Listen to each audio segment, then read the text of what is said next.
Hello everyone, one more time. My name is Sasha Dovzhik. I'm an associate lecturer in Ukrainian at the School of Slavonic and East European Studies at UCL, and a special projects curator at the Ukrainian Institute London. I'm very grateful to all of you for coming here tonight. Instead of enjoying wonderful weather outside, you decided to spend this evening with us. I really appreciate it. Russia's Ecocide in Ukraine is an emergency event. It is put very quickly in emergency circumstances as our urgent response to the destruction on the 7th of June of the Kakhovka Dam in the Kherson region in southern Ukraine, which is of course under Russia's occupation, hence it's Russia's Ecocide in Ukraine. The scale of environmental destruction is shocking.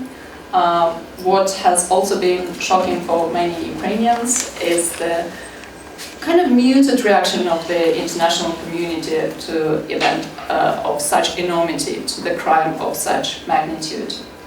So this urgent discussion is doubtless just the beginning of our grappling with the enormity of this crime.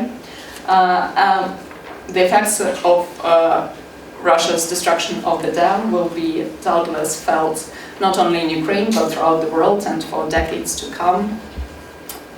This event is organized by the School of Slavonic and East European Studies in partnership with the Ukrainian Institute London, and we were able to put it together so quickly as part of SSEESing now, a series of events which provide experts an opportunity to respond to breaking issues which happen in our region, in Eastern Europe. And I'm particularly grateful to Dr. Ben Noble for his assistance and for helping to organize it so urgently. So to start this conversation, I'm joined by the fantastic panel of environmental activists and experts. So to my right is Daria Tsimbaluk, a PhD, a scholar of environmental humanities in relation to Ukraine. She was a Max Hayward visiting fellow at St. Anthony's College in University of Oxford, and is now writing a book about the environmental impact of Russia's war on Ukraine, which will be published by Polity, so we're looking forward to that. Her recent opinion in Open Democracy is very topical and again very urgent, and I advise all of you to read it. Oля Hercules is an author, chef, activist who writes cookbooks and teaches for a living. She's a native of the old Kakhovka in the Kherson region, so directly from the affected place. She has written four books. Her first one, Mamushka, won the prestigious Fortnum and Mason Award for the best debut cookbook. She also wrote Caucasus, Summer Kitchens, and Home Food. Oля is co-founder of Cook for Ukraine, a global initiative to raise funds for those affected by the war in Ukraine, which already raised over £2 million. Amazing. Ola's awards include Observer Rising Star in Food 2015, 50 Best Champions of Change, and the list goes on and on. I'm very grateful to Ola for joining us. Anna Ackerman is a board member of Ukraine's largest environmental NGO Center for Environmental Initiatives, EcoAction, and a policy analyst at the International Institute for Sustainable Development. Since the beginning of Russia's full-scale invasion, she has been focusing on the topic of Ukraine's sustainable reconstruction, supporting efforts of civil society from around Europe in rebuilding a green Ukraine. Before this, she was engaged in advancing key reforms in Ukraine's energy sector and more ambitious climate policies in the country. Finally, Jonathan Turnbull is a cultural and environmental geographer at the University of Oxford. His PhD research examines how understandings of nature are produced and contested in the Chernobyl exclusion zone in Ukraine. Alongside his academic work, he is co-producing a film about the dogs of Chernobyl and those that care for them. And right now he is also organizing a series of events called quite aptly Ecocide. So please join it, Ukrainian Institute London, is among the partners of this series, and it's a very necessary discussion at this point. So thank you everyone for joining us here at such a short notice, and I will probably begin with a very introductory question for Daria. Could you please give us an overview of the destruction and how it affected ecosystems in the region? Yes, I might not be able to give a full overview. I don't think, actually, in many ways very possible at the moment. But I was, the amazing efforts to document things on the ground and to rescue, and just today also 8 people were wounded in Kherson, 1 person died, among the rescuers. So to think also of the conditions in which people are working is really heartbreaking. But on the way here I was looking at Ecocide recent statistics, and one of the things in terms of the houses that destroyed, so I'm going to find the numbers, is 3,801 in Kherson and 540 in Mykolaiv Oblast. I'm from Mykolaiv.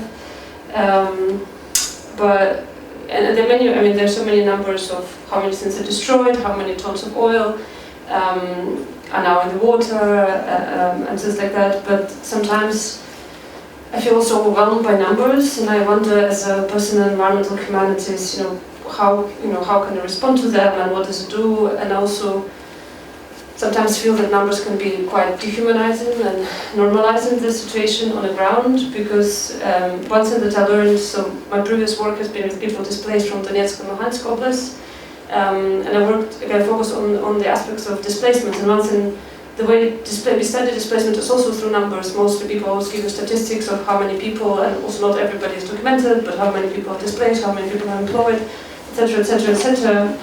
And when I started talking to people and interviewing them, I was really surprised that they were talking about gardens and plants and other things, and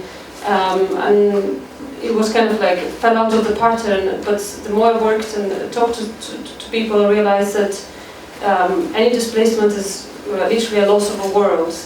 So behind all of these houses and behind all of the statistics we see, this is really for each person and for each being as well that might not be able to express the habitats that we are losing. This is really, when you start to think about this as a loss of 1,000 million worlds, it's kind of, the mourning is really endless, and it's really hard, like my brain, to be honest, shuts down trying to even imagine, to comprehend the scale of this and for how long it will continue to affect so many lives on the ground, transnationally, of course. And thinking of as a person, I'm not a practitioner. I'm not somebody who actually makes change on the ground. In that respect, I work with stories. But thinking about numbers and stories, for me, it's been also very important the way stories are told. And I believe for Ukrainians it has been very important. And I think Ukraine has been, or Ukrainians, or all the Ukrainians have been so active and successfully telling the stories and mobilizing people across the world to stand in solidarity. Including the president. I think that played a really important role in the way the stories are told. But also in the way the voices are marginalized and perspectives, and we've seen, and Mariam Nayem just published a piece on that experience of gaslighting that you mentioned, of being muted, following the Ecocide and following the massive humanitarian catastrophe, that you would see these reports of presenting it on both sides, all the speculation on who has done it, but also, for me, what really struck me, because I've been working in environmental humanities, I checked all pages of the front newspapers in climate emergency, and climate agenda is really big in this country, but also in the West, generally speaking, and not only, of course, but living here at the moment. And for me, it was really disheartening to see that nobody wrote about this. And I don't think it's the first time Ukraine actually hasn't been featured much, and I think it has to do with the way we also see the war as a kind of one event, quite often spectacular, related to death, and then climate emergency is another kind of event, and then colonialism is the third kind of event. But actually, they're deeply, deeply entangled. And if we do think about climate emergency, it's colonialism is right there in the middle. But part of the problem is also that people still talk about this war as a conflict, and then both sides come out. There's no kind of in a big media outlets, there's no understanding that this is colonial invasion. And if you start from this, there will be completely different reporting included on Kakhovka. And so it's really, like from the, all this year, but from the explosion, you kind of like fighting all of the things at the same time. And this is what actually then prompted me to write, because the only thing I can do really is work with words and to kind of intervene, to try to speak up. But yeah, and speaking of like narratives as well, I also wonder the way, like if Ukraine is featured, it's mostly features through grain. And it also really makes me think of like what does it mean, or when we get concerned for the future of Ukraine as a grain exporter, what does it actually mean? And like now these days there's a reconstruction, the big reconstruction event for Ukraine. A lot of us cannot attend it. It's not really inclusive, but I guess one thing that makes me wonder in all of this is how can we put the communities which are on the ground at the first priority. It's not about grain exports, it's not about energy, it's not about markets, it's not about whatever, but and Oleg will speak about the construction of the dam actually, but I think the thinking of the communities is not really there internationally, but also unfortunately quite often in Ukraine as well. So it's not really an overview, but it's kind of scattered thoughts. No, thank you. I think it's very important for us not to forget that Ukraine is, and this war do not exist in a vacuum, and when we think about climate emergency, it's one of the global challenges that are directly affected by what's going on in Ukraine. These things are not separated. Again, capitalism is another big issue that you highlighted in your op-ed. Russian colonialism, fossil fuel economy, climate emergency, and the war in Ukraine are tightly interconnected. But just coming back to communities from these big issues, I wanted to pass the microphone to Ola, who actually was born and grew up in the region that is most catastrophically affected by the destruction of the dam. Ola, if you could tell us about the landscapes that we've lost because of this, and maybe about the history that preceded this disaster, man-made disaster. Yeah, sure. So I was born in 1984 in Old Kakhovka, which is just 20 minutes away from New Kakhovka, where the dam has been. And I left when I was 12. I went to live in Cyprus, but my parents, eventually stayed in Kakhovka. There was their house and the garden just by the shore of the big reservoir Dnipro. My grandmother's house, where my uncle and aunt lived as well, was just 15 minutes away in a village called Lyubimivka. And the dam for me was always kind of as a child, or as even as an adult, because I would come back to Ukraine and see my family at least 3 times a year. And when you get to the dam, I know that I'm 20 minutes away from hugging my mum. And would go through the bridge of the dam. And I'm sorry if I get a little bit emotional today. I will try to keep it together. But every time I would pass the dam, I'd think, okay, in 20 minutes I'm going to see my mum, I'm going to give her a hug, she's going to give me this amazing meal, and we're going to go in the garden and walk around, and my children are going to see my family, and it's going to be amazing. In the past year, my family all left in April last year, when the war, when the big war kind of blew out, and they abandoned their houses. At the moment in Old Kakhovka, I don't know what's happening right now, but I know that the Russian occupiers were living in my parents' house. During the winter, I would just think, because they lived in a summer kitchen where we had a wood-fired kind of a wood burner, and I just thought, are they chopping down our orchard? Are they chopping all of the trees that we've grown for so many years? And that was actually one of the most heartbreaking things. We just thought, you know what, they can destroy the house, they can mess it up, they can do whatever, but all of the stuff that we grew around, is that destroyed? And that was like a little thought that just kept lingering in my head. And the whole dam destruction was always on the cards, and I knew that it might happen because I knew that the Russians have mined it from below, and that's how they blew it up. But I kind of just kept that thought away from my brain because I just couldn't cope otherwise. But I started doing quite a lot of research into the history. I just thought, let me think about the dam in another way, let me find out, because it's never a happy event when you build something huge like that. What happened? So I actually interviewed a lot of my family. My parents are actually from Mykolaiv region, and I'm the only one who was born in Kakhovka in the 1980s. But my aunt, my uncle married a local woman, my aunt Ludmila, who features a lot in my books and has helped me write my books because she knows so much about local history of food and nature and growing. And I interviewed her extensively, bless her, I think it was really hard for her. That's pre-dam, you know, that was last year I interviewed her. And she told me about the world that existed before they built the dam.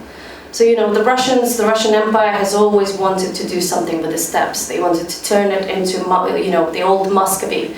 They said, oh, it's, you know, it's too wild, we need to tame it, we need to, you know, build loads of forests there because we just don't know how to deal with it. You know, when they don't know how to deal with an environment, they, you know, they just pillage it, they kill it. So there's actually, even in the 19th century, there's been loads of plans of, how do we get this really fertile earth and turn it into like a big agrarian, you know, space where we will, you know, we'll use it. And then in the 1920s and 30s, Stalin came up, or maybe a little bit later, sorry, maybe, you know, closer towards the 50s, he came up with the plan, policy of transformation of nature, which actually kind of meant subjugation of nature.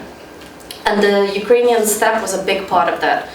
Not just that, in the north of Ukraine, they were like, oh, there's too many marshes and bogs, we're going to dry them out so we can use the land to grow stuff.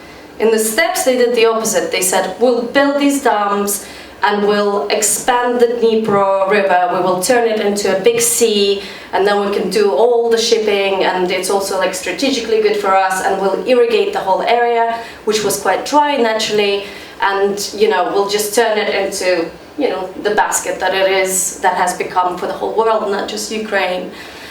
And they did build the dam, and it was a disaster. It was a complete disaster. My Aunt Luda remembers it.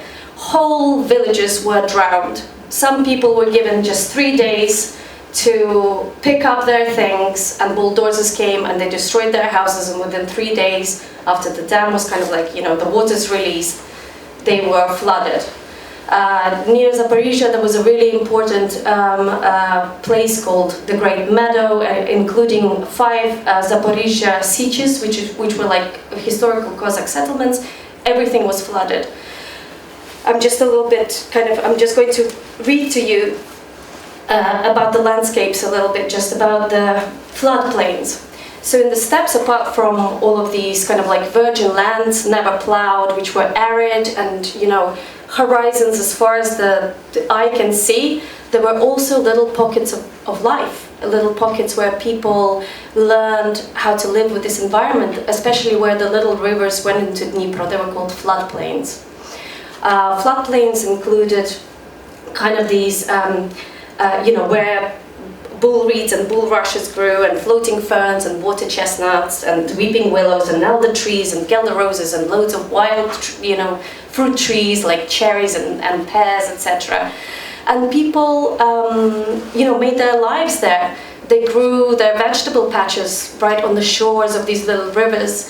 They were a really important thing in Ukrainian psyche, in South Ukrainian psyche. This was the way that people survived in the area, and it was very sustainable because there was just this, you know, limited amount of people that knew it very well, that lived locally.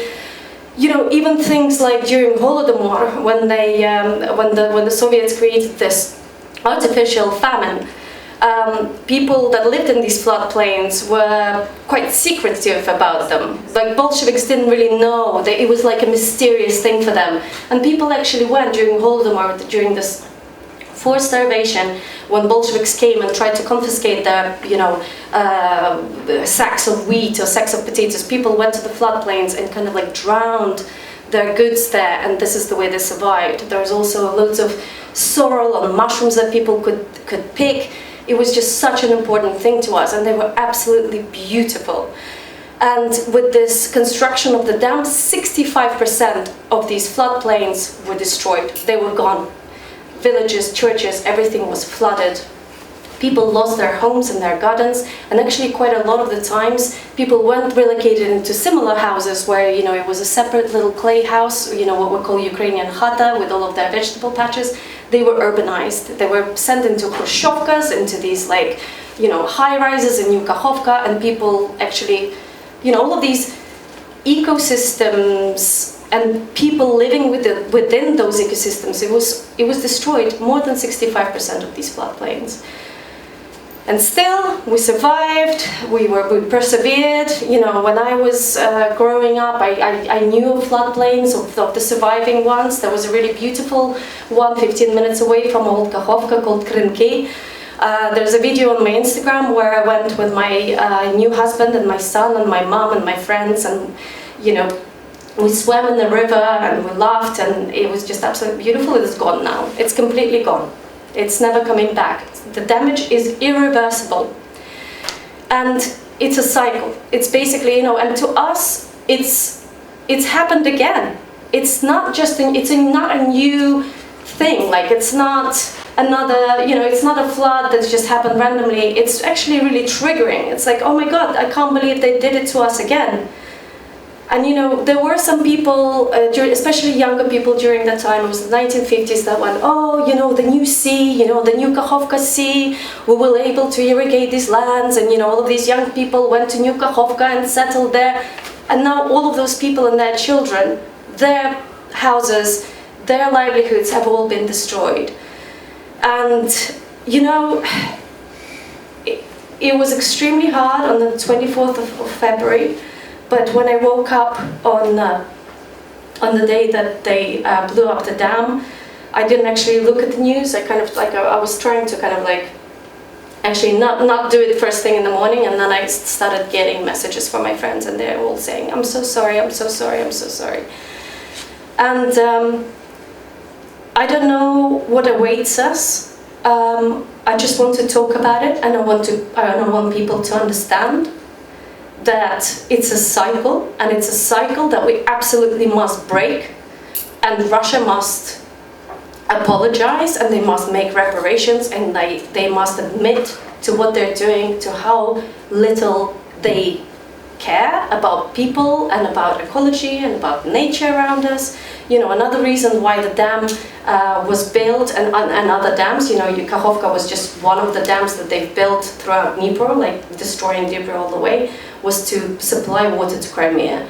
Because in 1943, or correct me, they've deported the whole population of Crimean Tatars from Crimea, 200,000 people they've put into cattle trains and sent them off to Central Asia, where Crimean Tatars had this beautiful way of extracting water, really sustainable way, actually many ways. They had these canals based on an ancient Iranian system. You know, they really knew how to live within nature, just like we did in Khersonshina.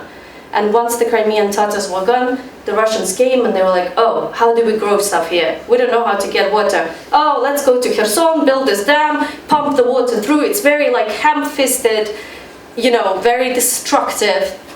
And it's all kind of very related. I don't think they meant to blow it up as much as they did, to be honest with you, because it doesn't make sense, because they do need to pump water to Crimea. Or maybe they realized we're going to lose Crimea, so, you know, scorched earth policy is something that they do a lot.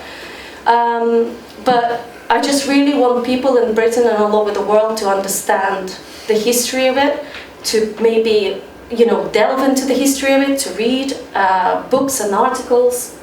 You know, there's an amazing article by Lenenko that I read, which you're translating soon? In spring. In spring. But yeah, it's just, it's an issue that I really hope that people understand a little bit deeper and help us. Like, I'm still waiting for those environmentalists to put the dots together and just say, this is not just a genocide, this is an ecocide, and it will affect the whole of the world. Well, thank you for listening. Thank you so much. Thank you so much for sharing this. it's very important to get this local knowledge, because these things come as a surprise to people outside of Ukraine. But as you knew about the danger of the dam, I always knew that there was the Zaporizhzhia nuclear power plant, because I come from Zaporizhzhia, and I know very well that warfare in a country with 5 nuclear power stations is not a great idea, and I've been thinking about it for years, since Russia invaded Crimea in 2014. And now my nightmare is everyone's reality, and Zaporizhzhia nuclear power plant's safety is undermined by the blowing up of the Kakhovka Dam, because this is how the nuclear reactors were getting cooled. There is currently a pond which supplies the water for cooling the reactors that do not need that much water, because the station is in this frozen regime and does not produce electricity right now, but this is not sustainable. And I would like to address Anna now, because EcoAction has been doing absolutely amazing work through the years of Russia's war against Ukraine, documenting instances of ecocide, including this last one. And could you please tell us a bit more, so that we could understand the bigger picture of ecocide in Ukraine and its consequences for other geographies and for other places around the world? Thank you. You hear me well? Like this? I have a microphone, but it sounds good. I will do the following. I will probably take it from Ola's story, which is absolutely heartbreaking. And it was heartbreaking for all of us who work in the environmental field. We have massive calls from journalists. And it's not like we are experts in everything. No, when you say those environmentalists, it doesn't mean anything. I'm specializing as an environmentalist in energy and climate. There are people who specialize in biodiversity, others specialize on many other things, on industrial policy or so. So I'm also going to talk about everything. But for everyone, it was clear. I mean, we were worried this may happen, but when it actually happens, you know, it is indeed very hard to go through, and especially when reading Ola's tweets, and for people who lost their homes. But I think, you know what, I will start with the Kakhovka Dam. And then I think it's a good example of also the way we are thinking about reconstruction of Ukraine. And we have this big conference happening this week where I'm taking part of. It's not that inclusive probably, but I'm there talking about reconstruction. And then to also, I think it's important for us to actually explain what Ecocide is. It is important. So on the Kakhovka Dam, Ukrainians are incredible. You wouldn't believe it, but the disaster is happening, but on the second day we start thinking how to rebuild. Do we need to rebuild? How do we do that? You know, because we are used to crisis, we are like in crisis every single day. And honestly, one day seems to be like 1 year. And Daria was saying, no one is right about Kakhovka Dam, because it's been only a few weeks, honestly, also. Like for us, it's been like, it feels like 2 years. Every single day feels like years. I have goosebumps when I'm talking about this, but it's really, all this time since 24th of February is another life that we have to go through. And indeed, talking with numbers is complicated because of that, because it's overwhelming. But let's look at Kakhovka Dam. There is, of course, but we are putting aside humanitarian aspects and thinking about rebuilding or not rebuilding. There is different options. We fully rebuilt the dam the way it was before, and in fact, today in London, at some of the events, I think it's representatives of energy companies and saying, okay, let's just rebuild it. What does it actually mean? It's returning to this exactly very inefficient use of freshwater resources that Ola was explaining about. Because it was natural, you know, was not supposed to be there, and all of this agriculture, yes, it's a huge agriculture area, it's 500,000 hectares which would be affected. 500,000, I mean, it's insane, it just makes no sense. Yeah, but the water use there was really inefficient, and if we rebuild the dam, you know, we have to ask ourselves, does it make sense? Then how long does it take to rebuild the dam? At least 10 years before it will be ready, before the power plant will function again. In 10 years you can do so many other things, right? All right, another extremum is we fully destroy the dam, because actually we are very lucky the dam was not fully destroyed. Had it been fully exploded and destroyed, we would have seen an incredible flood. It would have been so much worse. Everybody's saying it would have been much worse because you can check modeling that was done before. It's horrible. So we were a little bit lucky because they did, I don't know, maybe they indeed didn't want to blow up the whole thing. I don't know what happened. We will have investigation happening. So we fully removed the dam. What does it actually mean? Do we want to actually return to this 1940s or 30s? Can we? Right? Can we? Maybe not, because actually the power plant that was there, it was crucial for the Ukrainian energy system because it's balancing the grid. Hydropower is necessary for the energy transition, right? Which is also good for construction. Okay, but there is also some alternative in the middle, because some say, okay, we have to, and actually now the government is asking all of the international partners to help with keeping the dam at least so that it would not be fully destroyed, because again that would be a disaster. We still want to keep it. So a solution in between is keeping the dam at a certain level, just to not make sure you don't have the big flow of water, and then perhaps not building all this hydropower plant that used to be there before. Maybe solar energy, I don't know, wind energy. South is full of that, like, you know, this sort of things. Then with the Kakhovka, we also have different questions. For example, with lost biodiversity, species, and so on.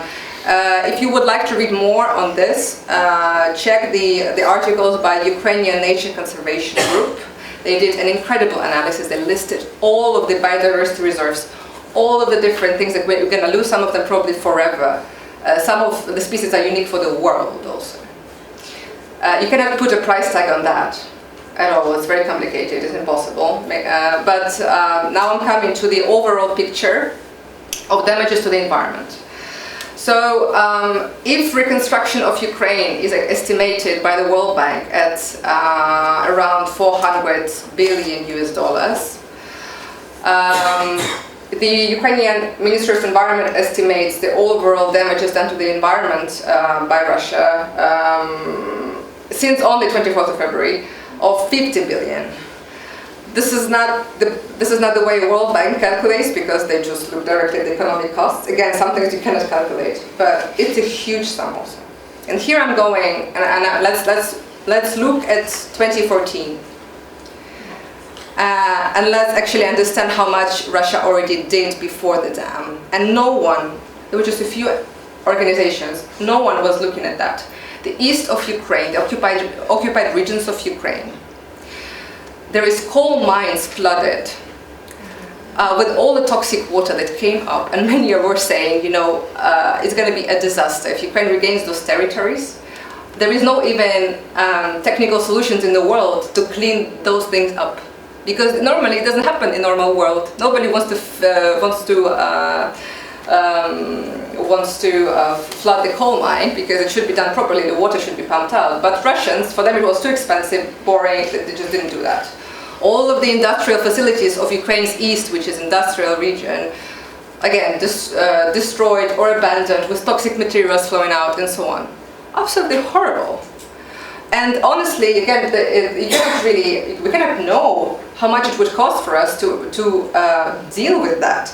And another question, probably is going to be, the sum's going to be enormous. The question would be, do we even want to deal with that? Because there will be other priorities. There are so many people who need help. Why would we suddenly run into the east once we liberate all of our territories? We go to the east and we start, you know, cleaning up things there. No, we should be taking care of people who are still alive, who need jobs, who need, you know, for their livelihoods and so on, to kind of return to normal life. So there will be priority setting. And so I imagine that Ukraine's east, that was heavily polluted, it would be also an interesting piece of pie in economic terms, because there is some rare materials and minerals and things that Europe needs, probably the UK also needs, I don't know, for different types of production. All of us actually will need for batteries. So there may be some cleaning up to produce all of this needed stuff. And actually there may be an interest to come there because it's already dirty, so let's just keep it, keep digging. Looks not very good, but it may well happen, I imagine. So the costs are very high, and then we also absolutely see, and I agree, and I think everybody agrees, Russia may probably not use nuclear weapons, but Zaporizhzhia nuclear power plant, and today there was a confirmation, again from our officials, they mined it. They are ready to blow it up if needed. They are refusing to cool down the last reactor running because they are getting ready to do that. And Kakhovka Dam, yes, it will have some impact on our neighboring countries in terms of water pollution and so on, but the Zaporizhzhia power plant, I'm sorry. What can we do? There's many things that we still didn't do, in fact, and we're still waiting and see what happens next, environmental crimes, okay. Oh, the dam, horrible. Oh, the Zaporizhzhia nuclear power, it's actually very hard to suggest what to do, right? It's not that easy. Russia is a terrorist state, and we have to, and this is what we should do internationally, we have to declare it as a terrorist state. There should be more sanctions. There should be sanctions on Russia's nuclear industry, which was still not done, and I'm surprised. They are occupying Europe's largest nuclear power plant. All right, so these things should be done. But also internationally, I come now to the topic of ecocide. Do you think ecocide is defined internationally? It's not. It's not. There is 4 crimes, international crimes, that can be reviewed by the International Criminal Court. Environmental crimes are not among them yet. But there is a group called Stop Ecocide International who proposed the definition that is now reviewed by international bodies in the UN and so on, to actually integrate those and to make ecocide an international crime. So one is defined, it should work. Yesterday we had a discussion at the London School of Economics, and we were talking about Kakhovka, of course, and we were saying, okay, well, ecocide is not defined, how do we bring Russia to justice? And some people say, if it's not defined, Ukraine has to go ahead, and help international community to define it. Ukraine has to do nothing on agenda, right? Let Ukraine, But honestly, this is the way we see now the world. Okay, if it's not there and no one is moving, okay, we will go ahead and help you guys. So I'm calling on you. If I don't know, the audience I guess is very different here. But if you are studying international crimes, if you know anything about or anything, just let's keep it on moving together. Because in the end, it's important for Ukraine to bring Russia to justice, to have Russia pay for what they did, even if that comes in years. Okay, but they have to pay for it. Even if it's in money terms, they have to pay. And it's only possible if internationally this would be recognized as an environmental crime, ecocide. One more probably thing that before, so Eco-Action has been indeed collecting all the information about things that we used to call environmental crimes. On our website you can check, there is a map. And we were very inspired. We thought, okay, these are all environmental crimes, so we will track them all, and then this would go into international court. But in fact, in international court, to prove that anything is an environmental crime, which is defined, so there were cases with Kuwait that actually, it worked, but it needed just 20 years to actually bring anyone to justice. But in order to prove that anything is an environmental crime, it has to be intentional. Everything that Russia did before, meaning intentionally destroying the environment. Everything that Russia did before, like blowing up industrial facilities or polluting water somewhere, you could never prove it was intentionally made to pollute the environment, because they would be saying this is our military strategy. But in the Kakhovka case, this is the case where you can actually find the proof. I'm sure we'll find it. I'm sure we will show to the world that everybody who was saying we don't know where we could do that. I'm sorry. We will find those who are guilty. And in just a few words, sorry, I'm always talking so can never stop. But on reconstruction, and again, the dam is a good example. And there is multiple aspects that are being discussed now. Indeed, this conference in London is all about private investments in Ukraine and so on. And environment is not really a part of this year's discussions.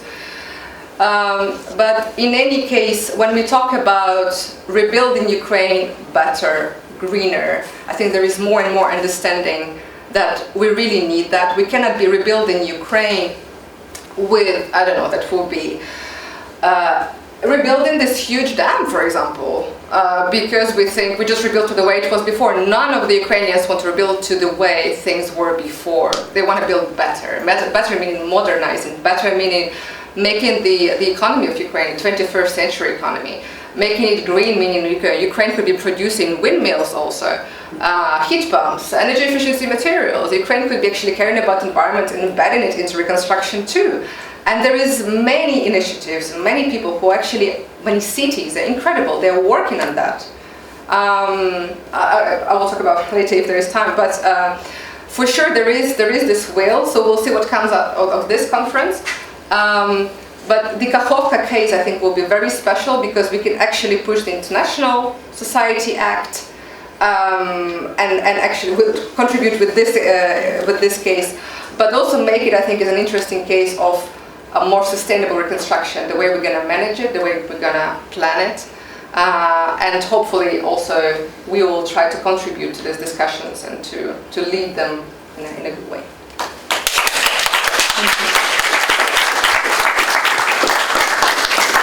I like the seeds of hope here, that we can actually make Ukraine into a case which will give the world the necessary knowledge to deal with such global emergencies.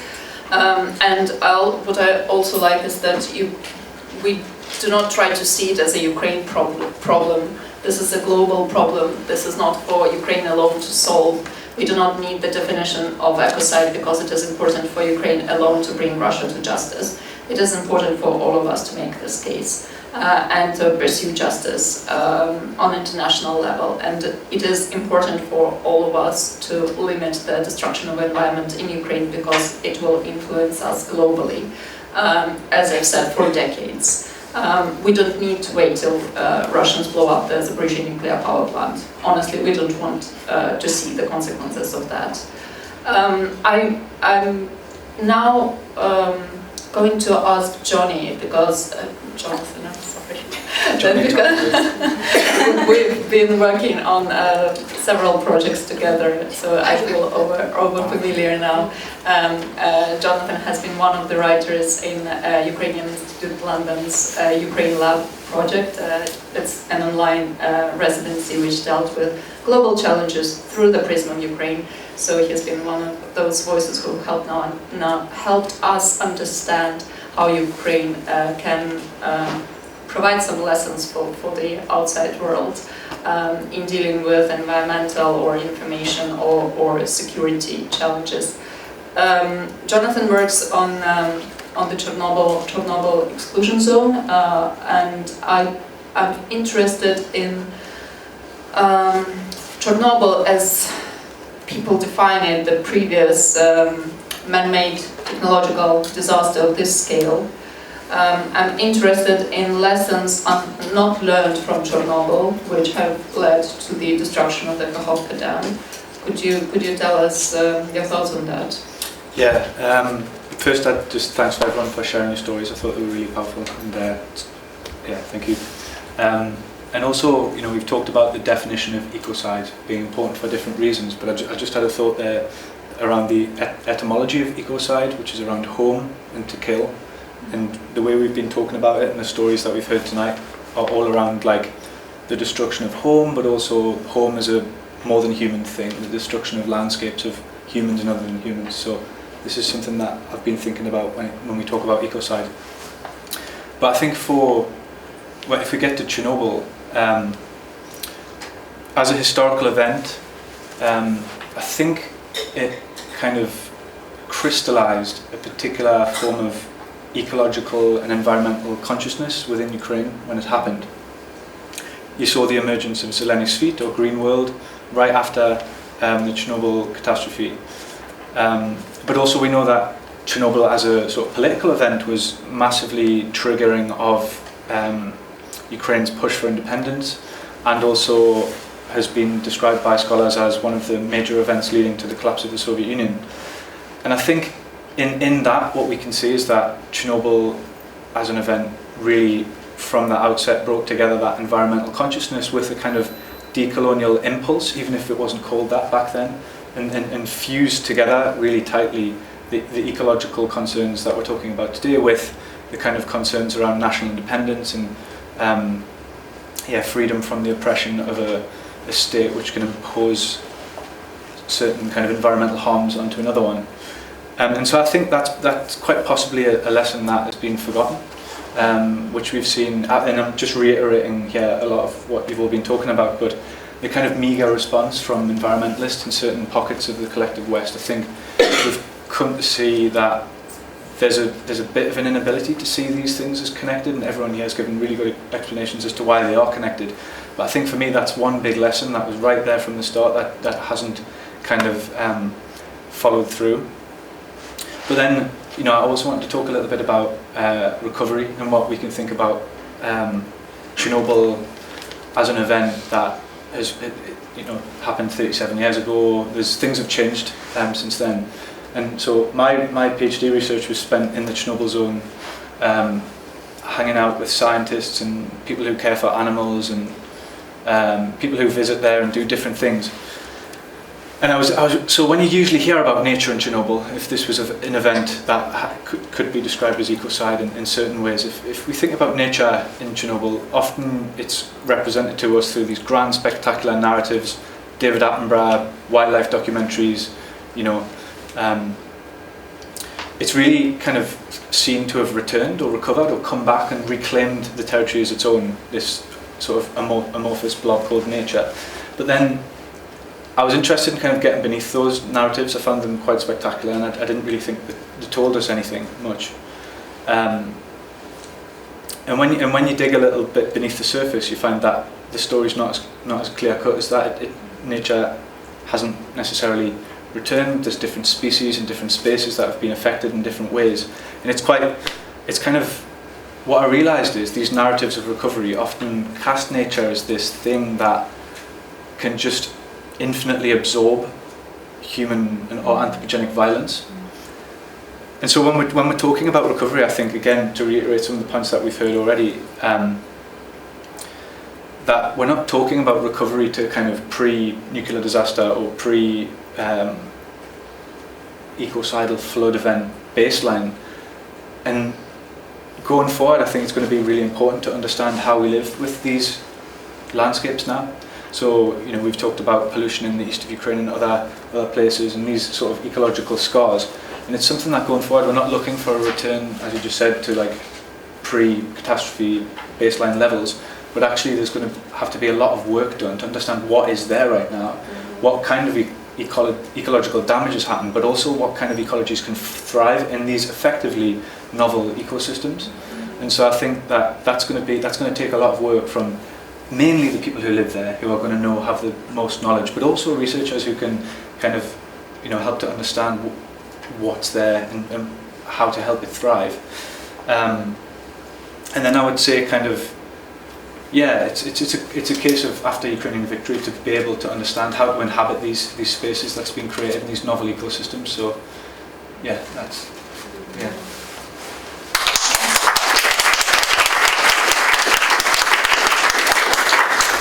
I have another question for you, which is probably hard to answer, but I want us to start thinking about it. What does it mean that the world was not prepared for the occupation of the size of civil nuclear infrastructure such as Chernobyl and such as Zaporizhzhia nuclear power plant? And what do we need to prepare for such things? How we can think about this unthinkable military occupation of a nuclear power plant? Yeah. It's a really tough question, and I think you know, if you look to the past events, you can't. They are impossible to prepare for in some ways. So nuclear policy tends to be, despite, you know, forming itself around things that could happen in the future, it has tended to be very retrospective. So a lot of policies were invented after Chernobyl by the International Atomic Energy Agency. Many more were instigated after Fukushima, and these policies and sort of actions were deployed in Zaporizhzhia, for example. The power plant was rebuilt following Fukushima to be updated for things like floods. So we're in an environment of risk that's kind of future facing, but also in reality really retrospective. But I think if you think about, you know, what happened with the Chernobyl and the Zaporizhzhia occupations, there's a kind of novel form of warfare being deployed by Russia in many ways in these through these occupations, and it's a kind of a scholar called Svetlana Matvienko described it as nuclear terrorism.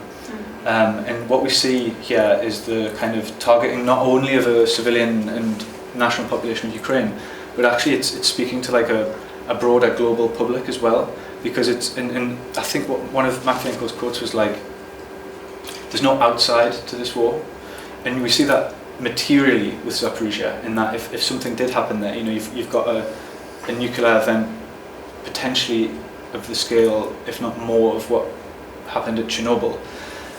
But then also the novelty has this psychological aspect which is being waged. So if you think of all the things around the nuclear imaginary that perhaps the public are somewhat indoctrinated with through Hollywood movies and whatnot, you've got catastrophic imagery of mushroom clouds, of mutants, of abandoned cities like you have in Pripyat and Chernobyl.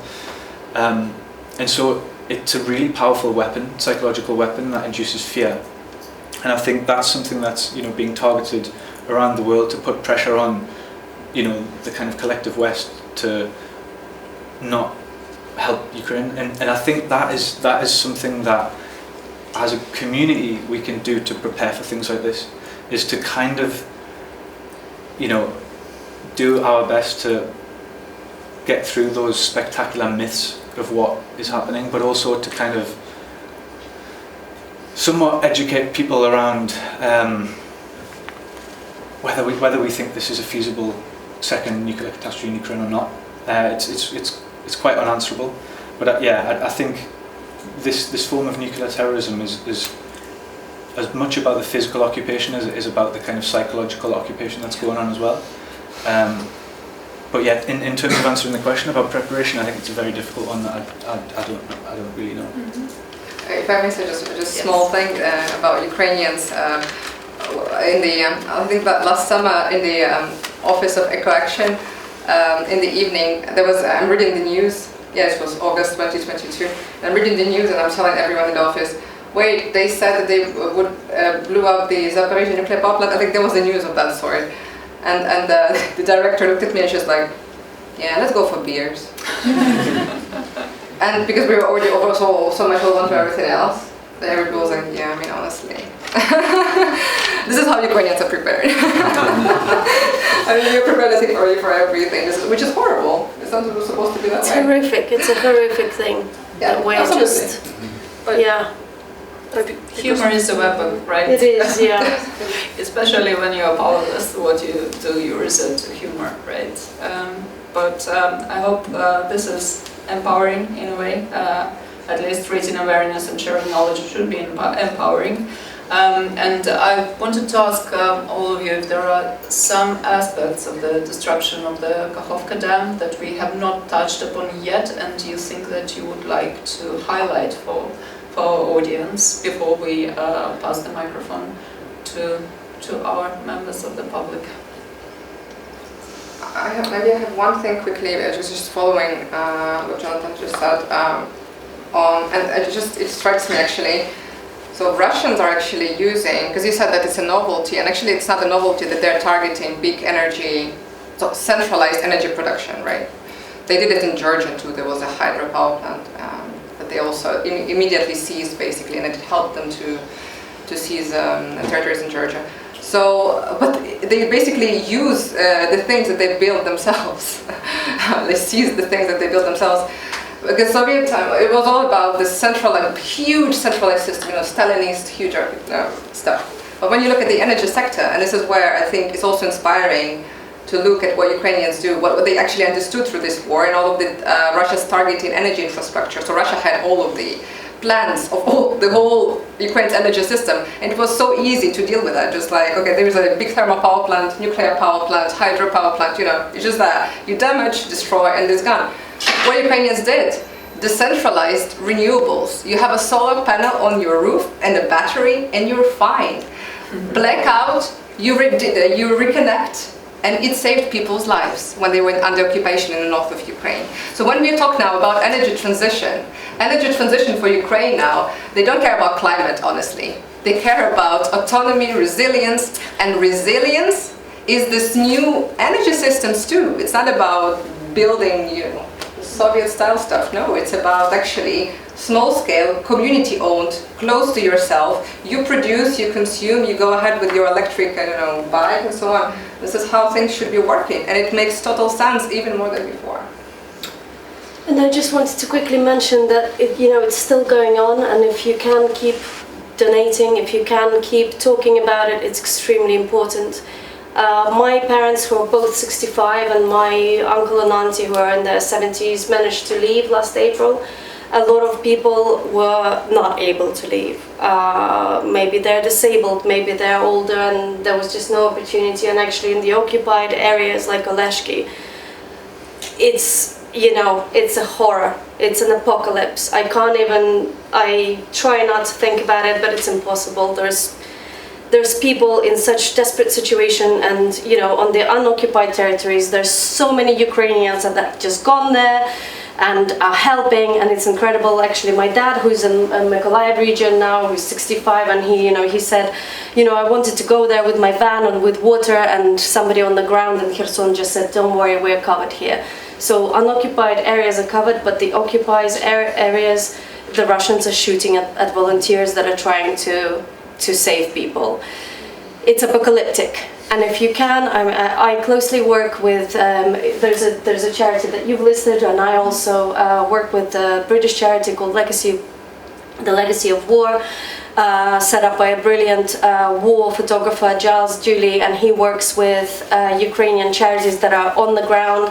And just last week, after my plea, in 2 days we've raised £14,000, and he's been sending it directly to his partner kind of charities in Ukraine. So if you can just keep on talking about it, if you have any kind of influence in any spheres, if we can get people to do something about the occupied areas, because honestly it's a complete horror. It's a complete horror, and it's absolutely heartbreaking. But don't forget, don't get lost in numbers or in anything else. If you can keep doing something, we'd really appreciate it.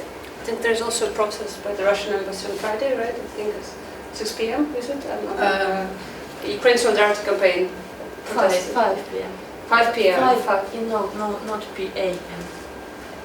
5 a.m. In the morning. Yes. Anyway, look up Ukraine Solidarity Campaign, so 5 a.m. right? Please double check, but it's a protest against Russia's Ecocide, so showing up, I think, if you really want to. Yeah.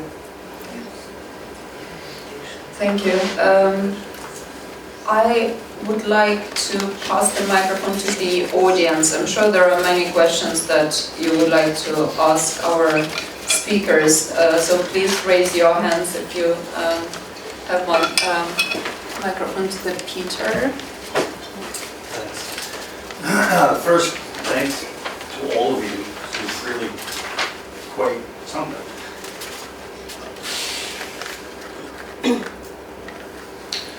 My question is about silences, and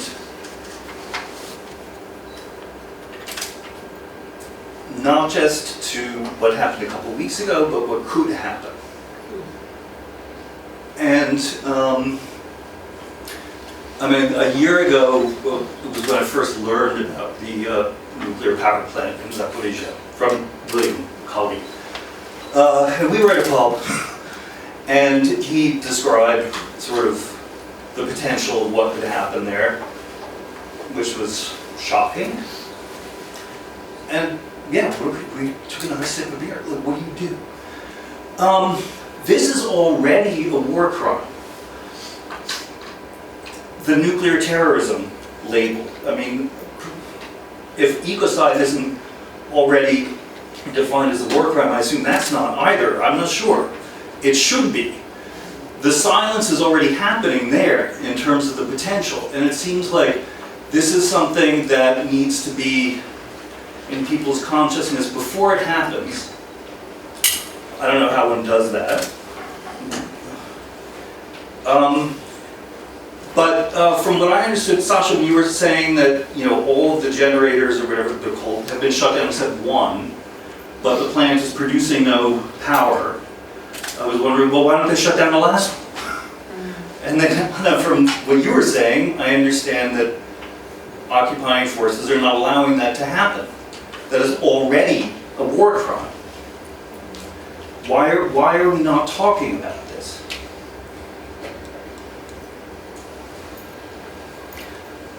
Who would like to, we'll keep the microphone in the audience. Who would like to address this? We're trying to talk about it now, but I guess it's now back into the audience and back into the world. I guess, I don't know. Yeah, I just want to say that, I think it's only, it's Ukrainian government who's still trying to push for nuclear energy sanctions against Russia's company Rosatom, and it's still, the world still did not take it on, right? And the International Atomic Energy Agency, whose presence is now there at the Zaporizhzhia nuclear power plant, but the head of the agency is always going back and forth. I think he visited just like a few days ago again. And actually, I don't know, I didn't even follow what was the result. But he has to be living there at this power plant, so that Russians would be scared to blow it up together with the whole International Atomic Energy Agency. I don't know, because basically by the International Energy Agency, Atomic Energy Agency, being there, we're accepting what's happening, and because it's not a war. I mean, it's not marked as a war crime. You cannot. I mean, maybe with time we would actually write the new international law, but for now, this is the way it is. So it's horrible. Could I ask actually, with this nuclear sanctions, right? Because Russia also continues building. I know, just to clarify, because isn't Russia also continuing also helping other countries to build nuclear power plants? It's the biggest nuclear. Russia's nuclear industry so have a closed cycle nuclear everything. And in fact, even Ukraine's nuclear waste is stored in Russia because we don't have enough nuclear waste deposits yet built in Ukraine. And Zaporizhzhia nuclear power plant had a new one. But anyway, Russia is signing new contracts around the world to build new nuclear power plants. Hungary, for example, surprise. Other countries. If you're interested, there is a great map done by Dixie Group.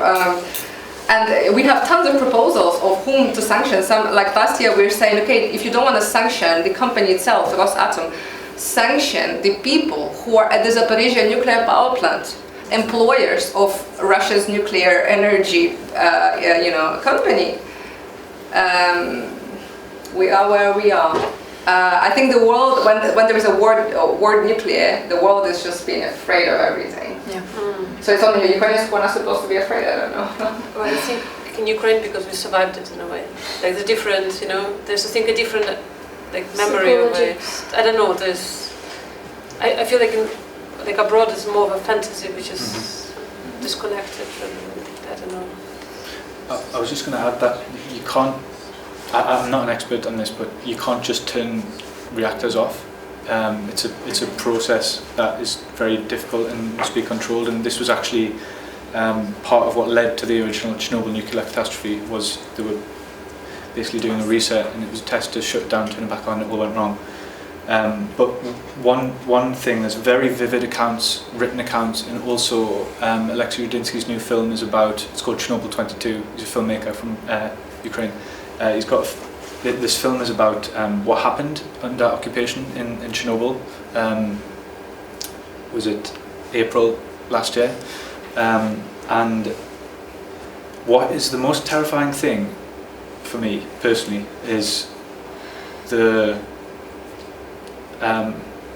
as you see in all aspects of this was the incompetence of the Russians that were there, and the Ukrainians had to play this extremely difficult tightrope walk whereby they wanted to let the Russian occupiers know that they were dominant and in control, but also to make sure that they could use the power plant effectively without causing another catastrophe. And it's really terrifying to hear about some of the things that they had to do and the deception that was needed to be used to ensure that they maintained a sense that it was still under Russian control. And one thing that encapsulates this is the Russians dug trenches in the most contaminated part of the exclusion zone.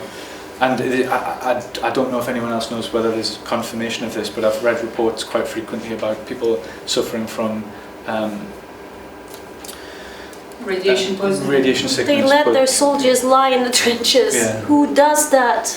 And these are places that you can kind of safely enter for less than a minute as a moving person, and they were kind of sleeping there. And so that incompetence is terrifying. Just to add to the incompetence, the person who doesn't learn about the tragedy of Chernobyl at school, then in university, then from your national broadcaster, as we do in Ukraine, this is part of national memory. This is the fabric of our society. We know what Chernobyl is. We know what radiation poisoning is. For Russia, it was not a problem. And yet the world misspells Chernobyl and writes it the Russian way, Chernobyl. I wanted to share one anecdote to spread the joy of being Ukrainian killjoy about Zaporizhzhia nuclear power plant and the silences. I was approached by one of the British national newspapers and asked to write an opinion piece about my parents fleeing from Zaporizhzhia and being on the road, and they really needed that sob story about a daughter waiting for her parents in Lviv and how worried I was. I wrote all that, but my piece also included my anxiety about the fighting near the Zaporizhzhia nuclear power plant. And I submitted the piece on the 2nd of March. And on the 4th of March, the Zaporizhzhia nuclear power plant was shelled and then occupied by Russians. And the editor just changed the tense of the verbs, in my opinion, because what else would we do? It just happened. It was my tentative future tense, and it became present perfect tense. It has happened. More questions? Yeah, and let's do 3 in a row so that we can hear more from you and from our speakers. Thank you so much for the fantastic presentation. So by coincidence, I'm from Mykolaiv as well. And I'm working at this point the topic on cultural representations of Chernobyl in popular culture. And I think so that this area can teach us a lot, because the image of mutants which you mentioned, so they are mainly present in the Western area, popular culture, you know, so, and they appear there because of the lack of information and stereotyping and things like that. So while I think that Ukrainian popular culture, vice versa, developed quite interesting images of Chernobyl, so just to mention Koshunov's project, so Kopilov's project, so which were done in the zone, and all of those raves which were organized there, you know. My question is, we have just listened to Daria's ideas about collecting stories, right? So I think that this idea of giving voice to people is very important. But how quick can we change this popular soft power response to what is happening right now? Because as specialists, we might speak in our areas for years and decide should we rebuild or we shouldn't rebuild the dam, you know, but I think that this powerful popular culture lenses, they're very often ignored or underappreciated. On the contrary, I think that they are very, very powerful.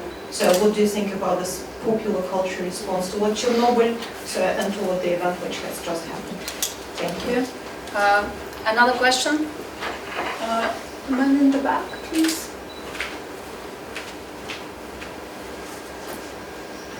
In the blue and yellow t-shirt. Thank you. I would have 2 questions, short questions. One on the damage by the war, because you see the rapid onset disasters, like now the flooding, but there's always a slow onset disaster, now the agricultural water missing, which will go dry in the next year. But everyone talks about drinking water for Crimea and irrigation for Ukraine. I said no drinking water in Ukraine would be affected. I would just like to know like how many people did that dam provide drinking water to in Ukraine, because with the heating climate and water getting more scarce, I think that would also be an issue. And the other is on Zaporizhzhia, and I'm also afraid that why did Russians do it? That maybe it was just the fear that it was just to make a point. If they mine something, they're willing to go all the way and blow it up. But I was surprised, I read a LinkedIn post by a Ukraine government official that they're planning to build a lot of new small nuclear reactors, and they're planning to become world leader in building, nuclear reactors and take the world leadership on building nuclear reactors. I would just like to know, that really hurt me, that really pains me. Is it a sentiment that this is okay in Ukraine for most of the population to build new nuclear reactors, or is it also an anti-nuclear movement in the Ukraine? Because when they talk about it, they will talk about it in this conference to go build on green energy and future of energy. They need at least 50% nuclear. Yeah, thank you. So we have 3 questions already: popular culture and how quickly we can change the soft narratives about these catastrophes, disasters, the problem of drinking water, and the problem of Ukrainian attitudes towards nuclear energy. Whoever wants to start. Should I take the Chernobyl question? This is thank you for the question, because it's from my PhD research. One of the chapters of the book I'm writing has got a whole discussion of differences between the representations in Ukrainian popular culture and outside of Ukraine. And I have looked at things like Denis Kopilov's Arc Chernobyl, and there's some really, the aesthetics are just completely different. For example, Chichikan's Atomic Love video. Have you seen this thing? Totally different vibe, and it's not as fear-mongering, and it's clearly more lived in. It's more of a lived experience. But I think the key is not necessarily the difference between the kind of Ukrainian and non-Ukrainian representations, but it's a generational shift where more and more people don't have a direct memory of the event anymore. And so you can even see that in a creep of certain representations into more of Ukrainian youth. For example, the Stalker video game. For example, some of the real life stalkers, and those representations are now starting to move towards the foreign ones, because that direct link isn't quite there among some groups, or at least the ones that I've traced. So I think with that. With trying to tell that story, I focused really only on nature, so it narrows the focus down quite a lot. But I'm sure that might be mappable onto other things too. I don't know. Drinking water and the problem that Ukrainian population is facing with the blowing up of the dam. Pass it on to you in a second, because you'll know more. But I just, from personal perspective, I have my family living in Odessa, and they're saying, I can't wash my vegetables anymore. There's E. coli, there's cholera, and that's in Odessa, which is 300 odd kilometers away from Kakhovka. And I fear to think what it's like for people who are on the ground. So I'd imagine it's Khersonshina, probably Crimea, Odessa region, huge swaths of territory. Mykolaiv, where my dad is. It's huge. From but I'm not an expert, but I know from anecdotal from my family, just being okay, we need to start boiling water again. And at least I also don't know the numbers actually. It's definitely millions of people will be affected, and so definitely today also the Ministry of Economy was addressing the big room when we were discussing reconstruction, but also in this relation that they want to understand how to actually supply the population with fresh water. They want to build some pipes. I don't know. There is no understanding of how to actually manage it for the moment. But it's millions of people, literally. In Crimea, we have to understand that the canal it was already dry. Since they occupied Crimea, right? The canal was not working. So in Crimea, there was already a very big, I would say big issue with water, but at the same time, the locals were saying actually you don't feel it that much in some places. So it depends. But the problem is that they were exhausting the underground resources, which you are not even supposed to use because you actually exhaust them. In the end, there will be nothing, so there will be no water at all. So Crimea will definitely face huge problems, especially with climate change, for sure. And on the small modular reactors, just to say also, this is so maybe for your understanding, at least this is, we may hear something new this week because the official conference will be tomorrow and the day after tomorrow, and there will be some announcements in terms of the long-term energy strategy of Ukraine.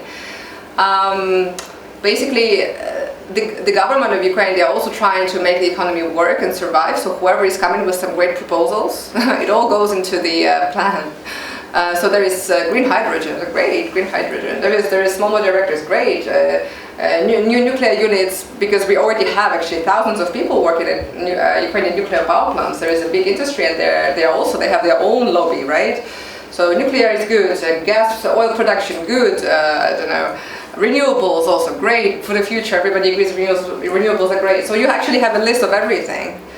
And in terms of the small modular reactors, it's the American companies which are pushing this through because they actually want to find it's not a testing ground, but they also are signing agreements with Poland and Ukraine to actually see how this works.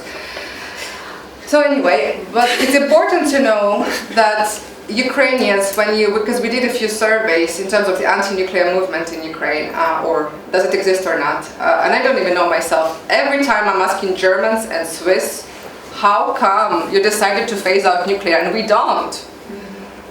Because for them it was huge, and after Fukushima it was enormous. In Switzerland they had a referendum, they were voting to phase out nuclear, so not to build any new nuclear basically plants, and they decided yes. Fantastic. In Ukraine we don't have this at all. And we did the surveys in Ukraine, but the numbers, I remember for sure that most of the Ukrainians are in for the energy transition with renewables mostly. So it's not like Ukrainians are supporting nuclear, but I think for them it's just something that is there already. Maybe they're not even asking themselves where electricity is coming from. Now I think they do already, now they know. Since 24th of February, or since rather autumn last year. But it's very actually strange, and I still don't have actually an answer to why in Ukraine, in the country of Chernobyl, we don't have this very large, similarly larger than Germany, big movement. That it used to be there, it brought us to independence, but then vanished. Mm-hmm.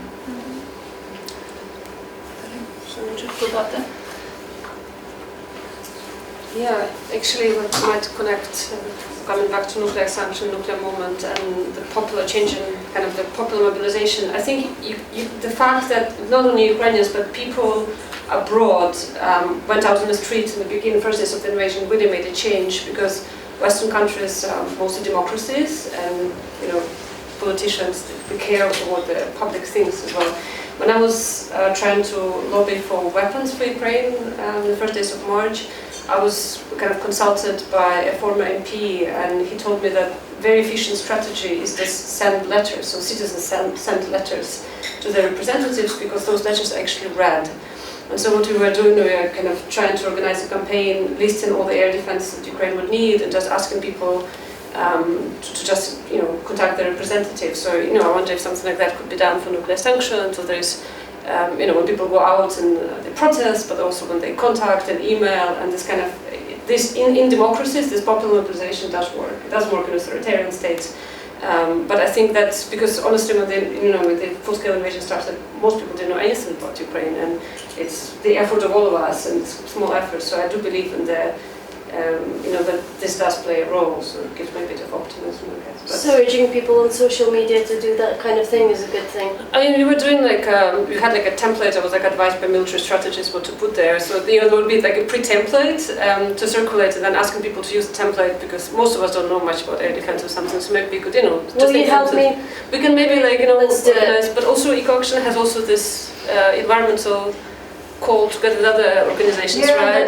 For solidarity. Yeah, there were. I mean, and I think in Ukraine some organizations are. I think UA Animals are also trying to do to work on the topic, because actually we didn't discuss about this, but also animals. Oh, hugely. Yeah.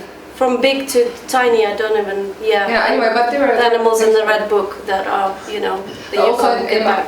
Also, the actual the animals household. Yeah, people were saving their dogs and cats, and cows are being washed up on Odessa shores. It's like Yeah. And let's not forget about, like, just last year in April, from what I know, and I don't know what the numbers are now, but 50,000 dolphins were washed up on the shores of the Black Sea because of Russian sonar. It's just completely destroyed them. So, you know, as soon as I found out about that, I was like, actually, wow, there's a huge ecocide going on. Let's read about this dam. Let's interview people about this dam. Because, yeah, so it's loads of areas. And we've just kind of like, unfortunately, just scratched the surface today. So it's time for action. We have time for one last question.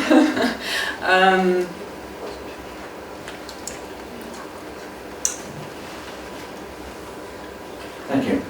I think one of the shocking things of last week's media response is the sort of unambiguous two-sidism which you've mentioned there. And it indicates perhaps that people don't yet understand, even now, Putin's mindset is that he's provoked by weakness. And when he doesn't see any pushback or see any retribution, he will unleash further violence. What, therefore, is your worries around Zaporizhia nuclear power station in that the insipid response he's received from this eco-terrorism may encourage him to go further? Would anyone dare to answer? Just kind of like a brief, a brief kind of observation. I think, you know, and I've said this before, even a 3-year-old knows a bully's kind of psychology. You know that if you've got this mindless kind of like, I want to destroy you because I don't even know, you hit them on the nose and they back off. And that, I think, was a huge mistake that's happened. This is what we needed to do in the West, and, you know, I don't know, we needed to be helped. You need to go and hit the bully on the nose and they're gonna go away. Not all of this, oh gosh, but Zaporizhia and he's gonna blow everyone. No, yeah, he will blow everyone up if he doesn't get a hit on the nose. Do it. That's my kind of responsibility. This is a very valid question, and thank you for asking it. Sorry, I'm just so pissed off about this thing. It's a bully. Give them, get them back, get them out, because he just understands power. He's stuck somewhere in the 19th century. He doesn't let anyone. Everyone said, "Oh, Putin, he's got rationality." No, he's isolated in his bunker. He doesn't let anyone in. He's got a map, and he's just completely, you know, it's all in a really weird vacuum, and we're all suffering. And he needs to just be hit on the nose. Just one thing about hitting the Sorry. But I think it may be even a good, you know, if it's ending or not, but a lot, maybe everything will depend on Ukraine's counteroffensive this year.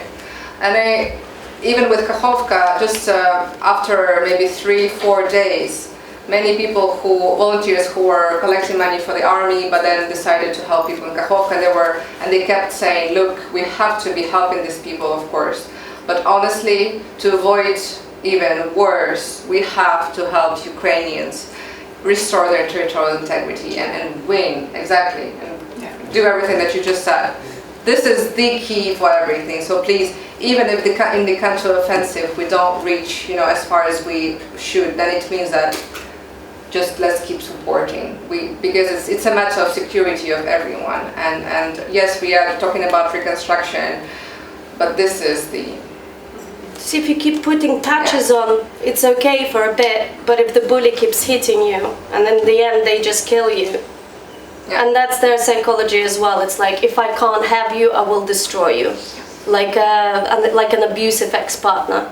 Oh, I can't have you and the children, I'll kill you, and then I'll kill myself as well. You know, looking at everything that they're doing with the dam or with the nuclear power, it's going to affect the Russians. It doesn't care.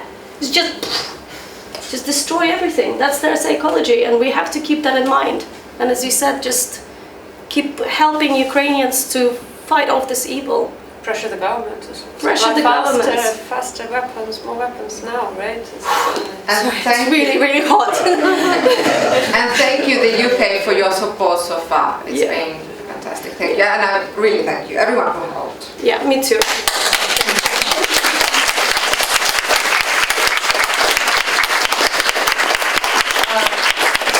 Thank you so much. for the fantastic speakers. I've learned a lot. I'm glad that we shared some strategies for resistance.